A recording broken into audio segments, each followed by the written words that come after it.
Не постојат бројки што може да ги измерат изгубените човечки животи во војната во Украина, но економските штети што настанаа и ги почувствува цела Европа, па дури и светот, може да ги квантифицираме во оваа анализа една година подоцна. Несомнено, економските последици од војната, но и воведувањето на санкциите против Русија од страна на Западот имаа бумеранг ефект главно во Европа, особено поради големата зависност на стариот континент од руските енергенси. Тоа направи тектонско пореметување на пазарот на цените на енергијата и ја поттикна дополнително спиралата на инфлацијата, која веќе почна да расте постпандемиски поради одложената побарувачка. Иако Македонија нема значителна трговска или финансиска поврзаност со руската и украинската економија, сепак последиците беа неизбежни и кај нас. Главниот ефект на пренос беше, се разбира, во делот на цените и во одреден сегмент делот на намалување на надворешната побарувачка, иако доминантен беше ефектот на пренос на цените од европските пазари на нашиот пазар, се разбира како мала и отворена економија која што е зависна од трговијата и финансиската поврзаност со европските економии. Така што она што го видовме во 2022 беше исто така драматичен пораст на цените во нашата економија и реков одредено забавување на економијата, значи не влеговме во рецесија, не очекувам дека ќе влеземе во рецесија, меѓутоа остварувањето за 2022 ќе биде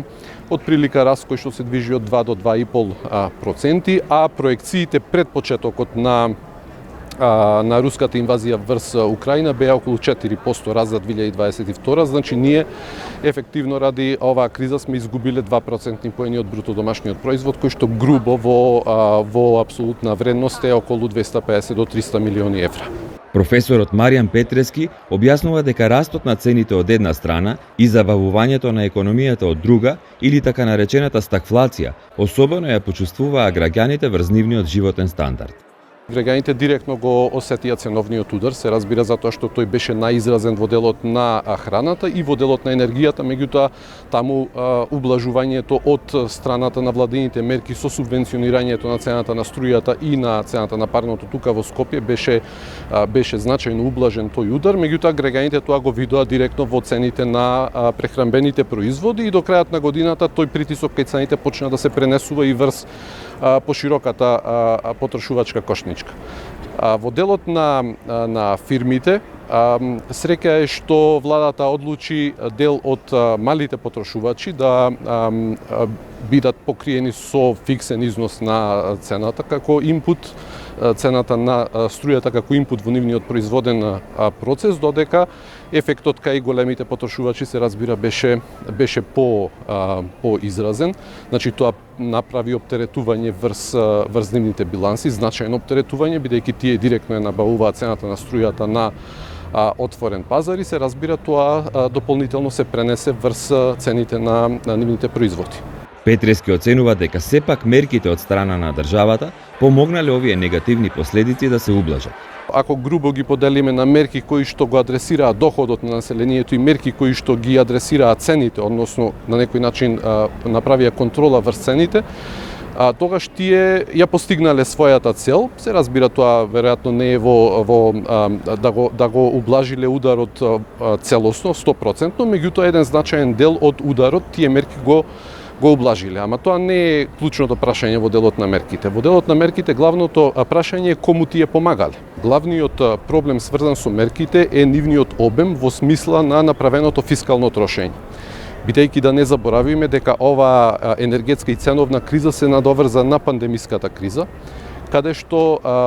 трошењето од буџетот беше големо, огромно и тоа го истроши фискалниот простор. Мерките кои што првично, особено во првиот пакет беа дизајнирани, беа со значајна линеарна компонента. Значи тие помагаа на сите, посебно во делот на домакинствата и делот тие мерки во моментов се на сила. Значи тоа се мерките кои што ја субвенционираат струјата и парното грејење. Она што е клучно во вакви моменти кога имаме ваква изразена криза која што удира по животниот стандард на населението, а при тоа имаме тесен фискален простор, клучно е да им се помогне на најзагрозените. Тоа се разбира пониско доходовните домакинства и компаниите каде што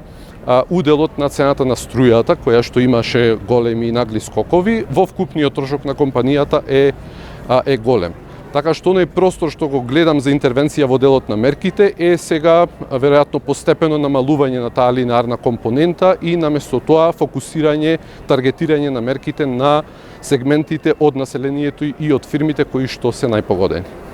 Професорот Петрески вели дека овој надворешен шок што се случи мора да им послужи како лекција на функционерите да работат на поголема независност на државата од надвор, особено во делот на енергијата и храната. Ние прво треба да заклучиме дека како мала и отворена економија која што е зависна од трговските и финансиските партнери од другите земји, дека не може да избегне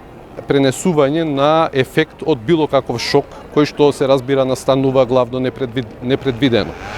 Меѓутоа, она што може оваа економија да направи, оваа држава да направи е да ја зголеми сопствената отпорност на такви шокови кои што се веројатно ќе се случуваат и во иднина. Конкретнава криза наметнува два главни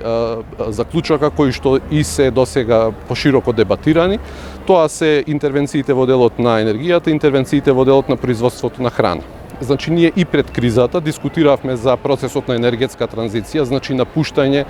на производството на енергија од фосилни горива и транзиција кон чисти обновливи извори. Мислам дека тој процес е веќе забрзан, меѓутоа неопходен е исклучителен фокус на таквата транзиција, односно уделот на производството на енергија од обновливи извори, што повеќе да се зголемува, а за сметка на тоа да се намалува производството од фосилни горива, бидејќи темата за престанокот на производство на енергија од такви извори беше актуелна и пред кризата, сега станува уште по-актуелна. А во делот на производството на храна се разбира исто така заклучокот или научената лекција е дека ние со вакво поднебје можеме да си произведуваме храна и тој процес треба подобро структурно да го организираме, да го поттикнеме и на таков начин да ја намалиме зависноста на економијата барем од примарните производи кај храна од увоз од надвор. Што се однесува до прогнозите за економијата за оваа година, тие се дури и многу попесимистички отколку за минатата, бидејќи монетарните власти и во САД, и во Европа, па и во Македонија, почнаа да ги зголемуваат каматите за да ја намалат поварувачката, односно смират инфлацијата, но тоа несомнено ќе се одрази врз економската активност. Но во делот на ценовниот притисок, она што веруваме битно и за граѓаните и за фирмите, состојбата се разбира не е далеко од розова и не може да очекуваме дека во скоро време ќе се вратиме на стапка на инфлација која што ја гледавме во периодот пред пандемијата.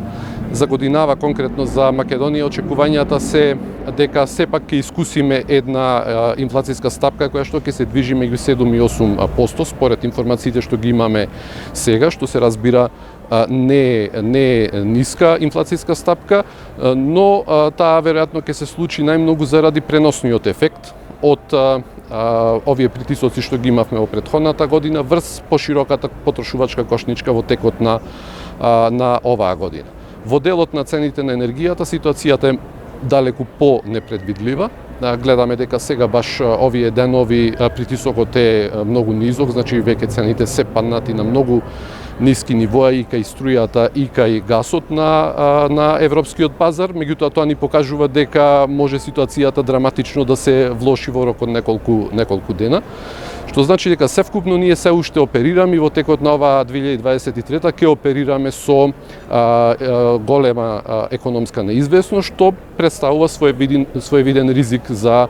економскиот раст. Проекциите и домашните и меѓународните моментално се движат околу 2-2,5% раст за годинава, значи многу сличен на претходната година, што е отприлика половина од потенцијалниот раст на економијата. Се разбира, тоа не е добра вест, меѓутоа за околностите мислам дека е солидно.